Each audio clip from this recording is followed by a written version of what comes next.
अभी थोड़े दिन पहले आप लोगों ने एक न्यूज़ देखी होगी कि इन्फ्लुएंसर मार्केटिंग बिजनेस इंडिया में कितना बड़ा बिजनेस होने वाला है और इसकी ग्रोथ रेट प्रोजेक्टेड है 18% से ग्रो होगा। इसी थीम पे मैंने एक कंपनी आइडेंटिफाई करी है जिसका नाम है सारेगामा। कंपनी के आज की डेट में ओन्ड चैनल्स के अंदर 239 मिलियन फॉलोअर्स हैं अक्रॉस यूट्यूब, फेसबुक, इंस्टाग्राम और जितने भी आपके सोशल मीडिया प्लेटफॉर्म्स हैं।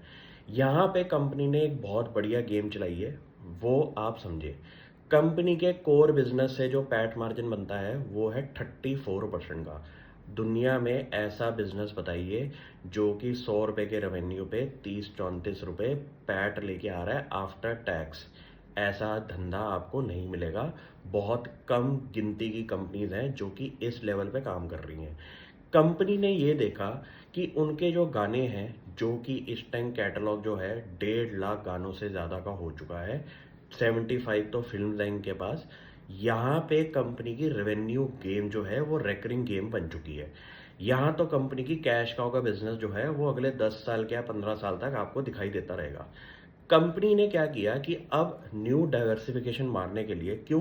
क्योंकि एक अच्छी कंपनी की खासियत ये होती है, किसी भी आप हिस्ट्री में जाके चेक करें कि वो अपने बिजनेस को इनोवेशन पे और डाइवर्सिफिकेशन पे ज़रूर लगाते हैं एक लेवल की ग्रोथ के बाद।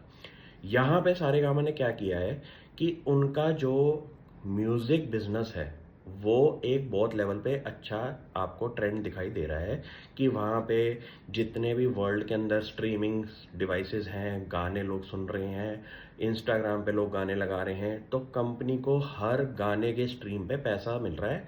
लगभग लगभग कहते हैं कि 1 पैसा पर स्ट्रीम गाने का इन कंपनीज को मिलता है।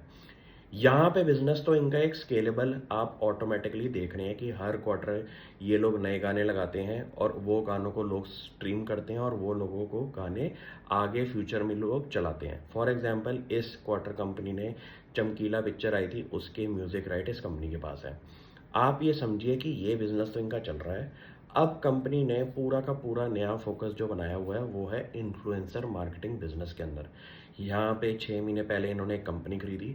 उस कंपनी को अपनी कंसोलिडेटेड बुक्स में लेके आने के बाद कंपनी अब इस गेम को आगे बढ़ाएगी। कैसे? कंपनी के पास इन्फ्लुएंसर मार्केटिंग फर्म होने की वजह से इनके पास कुछ लोगों के एक्सक्लूसिव राइट्स हैं। आप ये सोचिए कि पूरी की पूरी गेम मोनेटाइजेशन की अगर एक कंपनी कंट्रोल करके बैठी हुई है वेरियस आर्टिस्ट, वेरियस इन्फ्लुएंसर्स के, तो वहाँ पे जो मार्केटिंग का रेवेन्यू आएगा इन लोगों के पास, उसका कुछ परसेंटेज का कट आपको सारेगामा की बुक्स में भी दिखाई देगा। यहाँ पे समझ में आ चुका है कि अपने कैश फ्लोस को कंपनी ने एक सही जगह पे री इन्वेस्ट करके एक नए बिजनेस के अंदर एंट्री ली है, और ऐसा बिजनेस जो कि इंडिया का हाईएस्ट ग्रोथ लेवल पे इस टाइम जाने वाला है। और सबसे बड़ी बात क्या है? Integration of your core expertise in a new business. तो यहाँ पे कंपनी का जो स्केल होने वाला है ऑपरेशंस का वो बहुत बढ़िया रहने वाला है। और सबसे बड़ी बात क्या है कि कंपनी को घबराने की कोई दिक्कत नहीं दिखाई दे सकती। क्यों? क्योंकि एग्जिस्टिंग बिजनेस में ही अगर पैट आपका 34% का है तो आप ऐसी बेट्स फ्यूचर के लिए ले सकते हैं। ये समझना बहुत ज़रूरी है एक बिजनेसमैन के पॉइंट ऑफ व्यू से कि आपके पास एक कैश काउ का होना बहुत ज़रूरी है, तभी आप नए बिजनेसेस के अंदर एंट्री लीजिए। आपको डेट लेने से कभी इतना सिग्निफिकेंट इम्पैक्ट बुक्स में नहीं दिखाई देगा। कंपनी ने अपने एग्जिस्टिंग कैश को यूज़ करके डिप्लॉय किया है और इसका अफेक्ट आज से 2 से 3 साल के टाइम पीरियड में आपको दिखाई देगा, जब इसका नए बिजनेस का एक सिग्निफिकेंट कंट्रीब्यूशन कंसोलिडेटेड बुक्स में दिखाई देगा। ये स्टॉक मैं पिछले 2 साल से ट्रैक कर रहा हूँ और ऐसे ही ग्रोथ पे जब कंपनी स्टॉप होना शुरू हुई थी वहाँ पे इन्होंने एक एक्विजिशन मारा।